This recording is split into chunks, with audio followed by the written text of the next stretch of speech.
Hello friend, आज हम लोग सॉलिड मैकेनिक्स में आगे यूनिट 3 को आगे बढ़ाएंगे, जिसमें हमारा क्वेश्चन है derivation of the torsion equation. ये भी क्वेश्चन पूछा जाता है आपके सेमेस्टर एग्जाम में 10 नंबर में। कहे डायरेक्टली आपको डेरिवेशन करने को क्वेश्चन पूछा जाएगा, T by J tau by R G theta by L. जो टॉर्सन इक्वेशन है अपने पास, T by J tau by R is equal to G theta by L, इसको आपको डायरेक्टली प्रूफ करना होता है। ठीक है, तो हम लोग इसका डेरिवेशन करने वाले हैं। प्लीज़ यार वीडियो को लाइक करें और तथा अपने फ्रेंडों के साथ शेयर करें ताकि वो लोग भी आसानी से पास हो सकें। मैं जिस हिसाब से सीरियल वाइज आपको बता रहा हूँ, गारंटी लेता हूँ कि 80 प्लस नंबर आराम से फंस जाएगा। जितनी चीज़ें हमने बताया, बहुत छोटे छोटे वीडियो हैं, 10 से 15 मिनट 20 मिनट का वीडियो है मैक्सिमम। आप आराम से उसकी स्पीड को बढ़ा करके 2-3 बार देखोगे, आराम से याद हो जाएगा चीज़ें। ठीक है, कोई दिक्कत नहीं, कोई डिफिकल्ट नहीं है, बहुत आसान भाषा में हमने बताया है चीज़ों को। ठीक, तो आपके सिलेबस के अकॉर्डिंग चीज़ें चल रही हैं, ये चीज़ ध्यान देने वाली बात है। Derivation of the torsion equation, तो देखो सबसे पहले हम एक ले लेते हैं सॉफ्ट। तो सॉफ्ट में ये मान लेते हैं कि ये अपने पास कोई एक सॉफ्ट है, ठीक है, जिसका एक पोर्शन हमने फिक्स कर दिया है।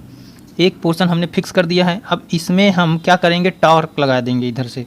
चलो ये हमने एक टॉर्क लगा दिया, ठीक है, तो ये रोटेशन होगा। अब हम इसकी लेंथ को मान लेते हैं, इस सॉफ्ट की लेंथ को यल। अब इसका कहीं ना कहीं सेंटर पॉइंट होगा, ये सेंटर पॉइंट है, तो ये सेंटर पॉइंट मान लेते हैं, इसका सेंटर पॉइंट ए पॉइंट है। अब जब इसमें आप टॉर्क लगाओगे तो इसमें कुछ रोटेशन होगा, तो रोटेशन की वजह से कुछ समय के बाद ए पॉइंट यहाँ पे ए डैश पर पहुँच जाएगा। अब इसको इस सेंटर से आप मिला दीजिए, इस डैश को, ए डैश को, तो आप देख पा रहे होंगे कुछ एक ये ट्रेंगल फॉर्म बन जा रहा है। हमने इस एंगल को बोला है कि ये फाई है। ये कौन सा एंगल है, फाई एंगल है।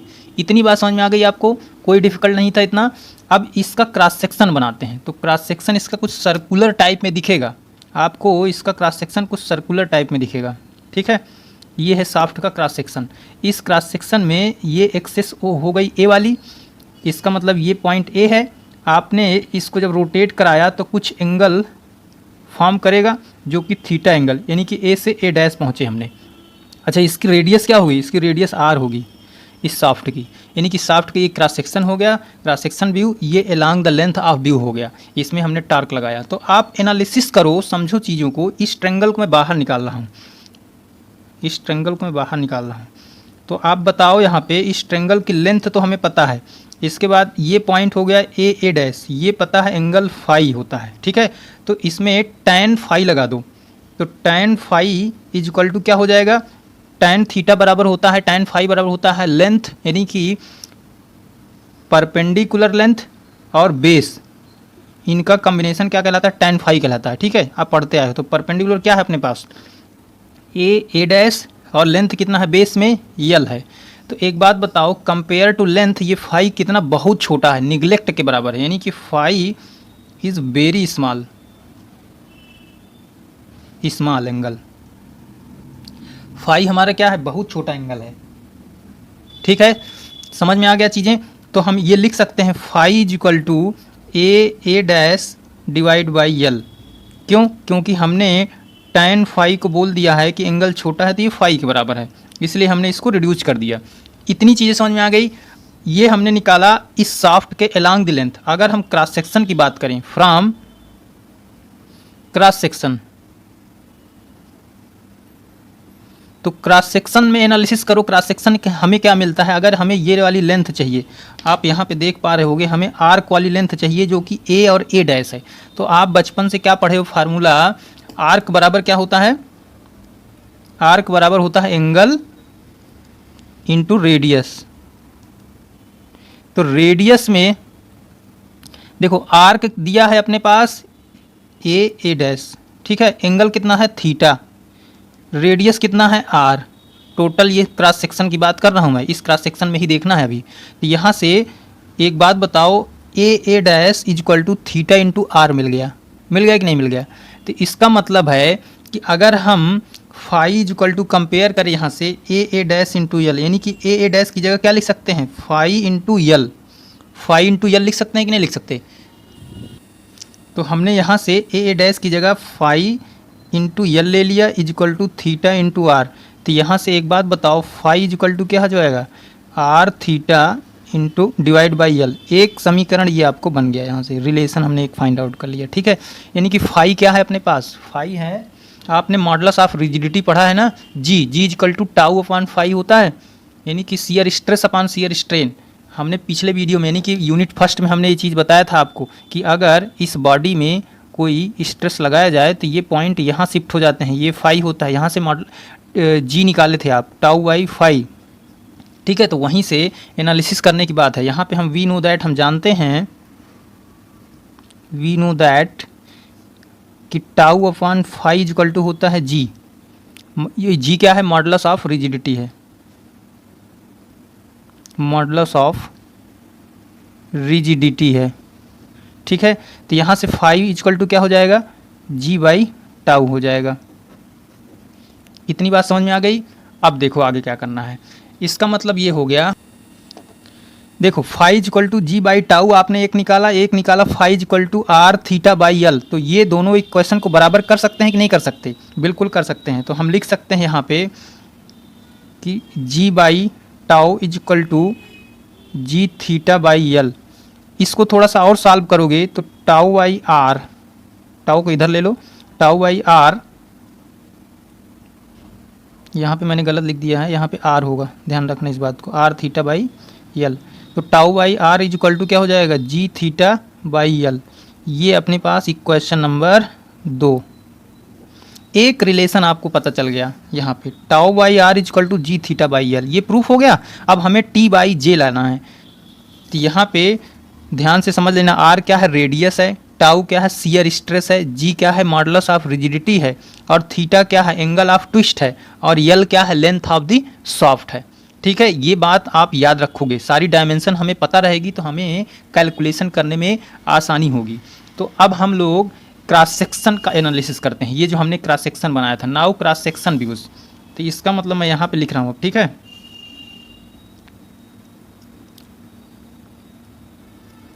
क्रॉस सेक्शन व्यूज,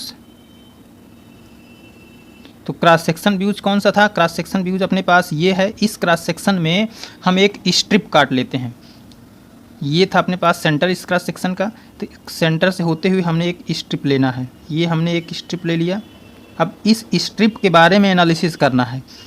अब जो भी आपने स्ट्रिप माना है, इस स्ट्रिप का कुछ ना कुछ तो एरिया होगा, चलो डी एरिया मान लेते हैं इसका। इस स्ट्रिप का कुछ ना कुछ रेडियस होगा, स्मॉल आर से डिनोट कर लेते हैं क्योंकि कैपिटल आर रेडियस बड़े वाले सर्कल का हो जाएगा, ठीक है। यहाँ पे भाई कैपिटल आर आपने एज्यूम किया है बड़े वाले सर्कल का, तो छोटा वाला सर्कल जो आपने थिकनेस एज्यूम किया उसका स्मॉल एरिया, रेडियस आर, ठीक। अब इसकी थिकनेस भी तो कुछ ना कुछ होगी जो आपने माना है, तो इसकी थिकनेस को डी आर मान लेते हैं। इतनी बात समझ में आ गई। चलो यहाँ पे हमने जो जो एज्यूम किया है उसको लिख देते हैं। डी आर क्या है, डी आर हमने कहा थिकनेस है, थिकनेस ऑफ स्ट्रिप, स्ट्रिप की थिकनेस है। डी ए क्या है, डी ए है area of strip, area of strip है, ठीक है।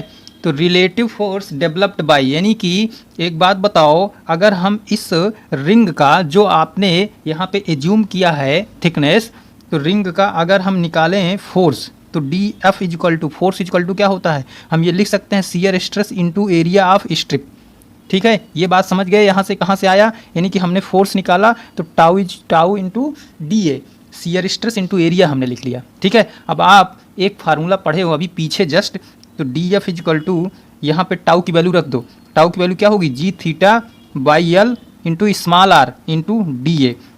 ये फार्मूला कहाँ से आया यार, अभी जो ये रिलेशन निकाले हो टाउ इधर ट्रांसफर कर दो। आप कैपिटल आर क्यों नहीं लिया, क्योंकि यहाँ पे स्ट्रिप माने हैं, तो स्ट्रिप की रेडियस क्या है, स्मॉल आर है, तो इसीलिए हमने स्मॉल आर माना है।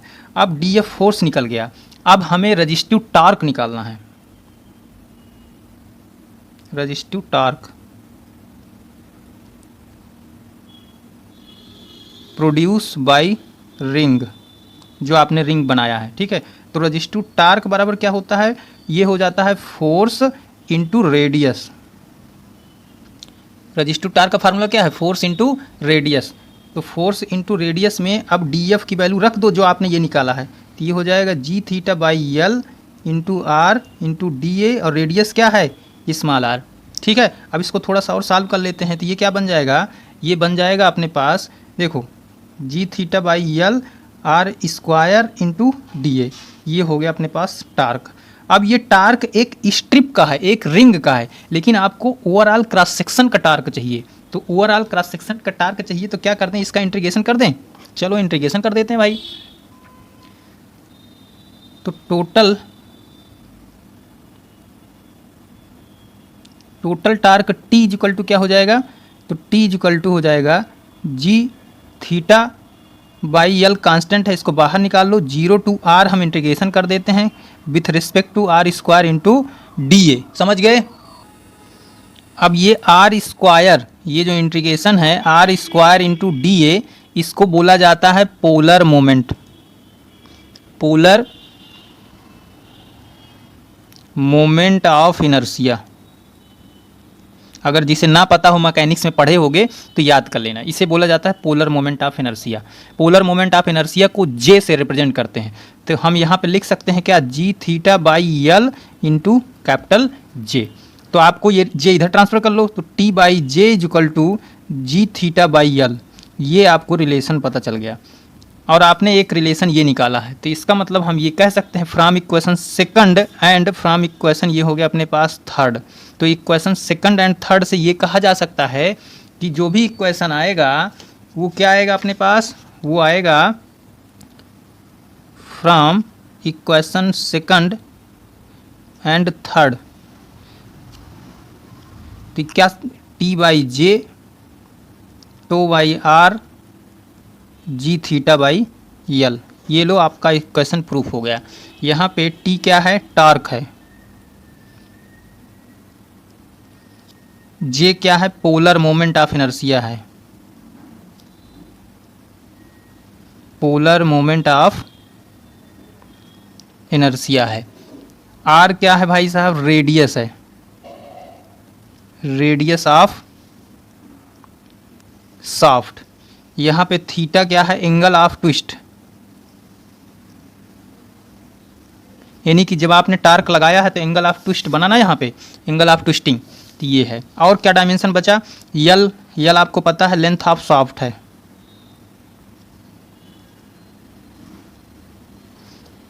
ठीक है। जी क्या है, मॉडुलस ऑफ रिजिडिटी है, मॉडुलस ऑफ रिजिडिटी है। तो चीज़ें सारी समझ में आ गई। और कोई डायमेंशन छूट रहा है, टाउ, तो है शियर स्ट्रेस, शियर स्ट्रेस। तो क्वेश्चन आपसे देखो क्या क्या पूछ सकता है, क्वेश्चन आपसे पूछ सकता है कि एंगल ऑफ ट्विस्ट निकालो, तो इन दोनों का रिलेशन ले लेना। अगर टार्क पूछे, ट्रांसमिशन ऑफ द टार्क, तो इन दोनों का रिलेशन ले लेना। तो इन्हीं रिलेशन की वजह से ही क्वेश्चन हमारे पूछे जाते हैं, ठीक है। अब हम लोग आगे बढ़ते हैं, टॉर्सनल रिजिडिटी क्या होता है इसके बारे में पढ़ लेते हैं, ठीक। तो हेडिंग डालना है टॉर्सनल रिजिडिटी। कभी कभी 2 नंबर में ये क्वेश्चन पूछा जाता है कि टॉर्सनल रिजिडिटी क्या है। तो टॉर्सनल रिजिडिटी पहले डिफिनीशन लिख लो, it is defined as the product of modulus of rigidity G and polar moment of inertia, polar moment of inertia, ठीक है, ऑफ द शाफ्ट। यानी कि पोलर मोमेंट ऑफ इनर्शिया को जे से रिप्रेजेंट करते हैं, समझ गए। हमने क्या लिखा कि टॉर्सनल रिजिडिटी क्या है, जी इंटू जे का जो मल्टीप्लिकेशन होगा वही टॉर्सनल रिजिडिटी है। एक तो ये फार्मूला हो गया। दूसरा, टॉर्सनल रिजिडिटी कहाँ से निकाल सकते हो, from torsion equation, from torsion equation. Torsion equation क्या था, T by J tau by R G theta by L. तो हमें निकालना है टॉर्सनल रिजिडिटी, तो यहाँ से T by J is equal to G theta by L. तो जी और जे का रिलेशन चाहिए, जी और जे की वैल्यू चाहिए, तो यहाँ से इधर इसको मल्टीप्लाई कर दो, तो G इंटू जे को ले लो, बाकी को ट्रांसफ़र कर दो, तो T into L divide by theta. तो यहाँ से एक रिलेशन और आ सकता है टार्सनल रिजिडिटी के फार्मूला। ठीक है, तो कभी कभी यहाँ से छोटा एक न्यूमेरिकल बन सकता है आपका। टार्सनल रिजिडिटी क्या है, इसकी डिफिनीशन लिखें तथा इसका फार्मूला ड्राइव करें या फार्मूला लिखें। तो उम्मीद करता हूँ जितना मैंने आपको बताया है चीज़ें समझ में आ गई होंगी। ठीक है, अब देखो एक वर्ड आ रहा है पोलर मोमेंट ऑफ इनर्शिया जे। तो ये क्या है, पोलर मोमेंट ऑफ इनर्शिया जे। तो पोलर मोमेंट ऑफ इनर्शिया हम पहले रेक्टेंगुलर सेक्शन का निकालना सीख लेते हैं। रेक्टेंगुलर सेक्शन, तो ध्यान से समझ लो कैसे निकाला जाता है। ये अपने पास रेक्टेंगुलर कोई सेक्शन है, आपने इसको बी मान लिया, इसको डी मान लिया। ठीक है, इतनी बात समझ में आ गई। इसका एक्स एक्स एक्सेस है, ये वाई वाई एक्सेस है, ये वाई वाई है, ये अपने पास एक्स एक्स एक्सेस है। तो आई एक्स एक्स क्या निकलेगा, इसका बी डी क्यूब बाई 12, यानी कि जो सेक्शन कट रहा है उसका क्यूब लिया जाता है। आई वाई वाई क्या निकलेगा, आपकी बार वाई वाई कौन सा कट रहा है, बी कट रहा है, तो यहाँ पे डी बी क्यूब बाई 12 लिया जाता है। तो आपने दोनों एक्सेस निकाला, अब इन दोनों एक्सेस को आप जोड़ दो, तो जब जोड़ोगे तो निकलेगा पोलर मोमेंट ऑफ इनर्शिया। तो I X X plus I Y Y, अब इन दोनों को जोड़ोगे तो क्या आएगा, B D cube by 12 plus D B cube by 12।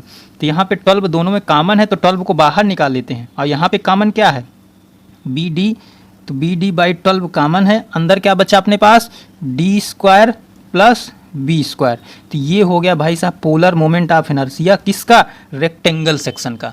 समझ गए कैसे निकाला जाता है। अब हम सर्कुलर सेक्शन का निकालते हैं, सर्कुलर सेक्शन। तो सर्कुलर सेक्शन का आप पोलर मोमेंट ऑफ इनर्शिया देखो कैसे निकालोगे।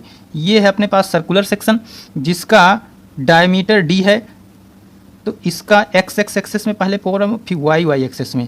तो आप एक बात बताओ हमें, कभी भी सर्कुलर सेक्शन का जो पोलर मोमेंट ऑफ इनर्शिया होता है, चाहे एक्स एक्सेस पे चाहे वाई एक्सेस पे हो, बराबर होता है। तो इसका मतलब है कि आई एक्स एक्स अथवा आई वाई वाई दोनों एक्सेस पर इसकी वैल्यू क्या होगी, सेम होगी, पाई डी की पावर 4/64 ही होती है। अब इन दोनों को 2 बार ऐड करना है आपको, तभी तो जे निकलेगा।